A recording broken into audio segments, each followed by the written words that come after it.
कारण change is the only permanent thing in this world. आणि मी वेळोवेळी स्वतःला चेंज करण्याचा प्रयत्न मी केलेला आहे. मराठी मनोरंजन विश्वात महागुरू म्हणून ओळखले जाणारे सचिन पिळगावकर त्यांच्या काही आठवणी मुलाखतींमध्ये सांगत असतात. प्रभातमध्ये जेव्हा पिक्चर लागायचा तेव्हा असं वाट कळायचं त्यांना की लागणार आहे, तेव्हा घरचा पुरुष सायकलनी रविवारी ॲडव्हान्स बुकिंग करायला सायकलनी जायचा आणि मग ते 6 तिकीटं विकत घेऊन घरी आणायचा.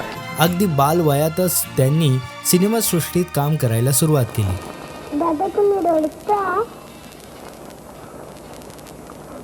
मला मारलं म्हणून रडता? अभिनेता, दिग्दर्शक, निर्माते, गायक, डान्सर म्हणून ओळखले जाणारे सचिन पिळगावकर यांनी हिंदी, मराठीतील अनेक सिनेमांमध्ये मोलाची भूमिका साकारली. त्यांनी नदिया के पार, बालिका वधू, भारत, बचपन, ब्रह्मचारी, सत्ते पे सत्ता यासारख्या बॉलिवूड सिनेमांमध्ये झळकले. देखो हम सब तुमसे माफी मांगने आए हैं भाभी.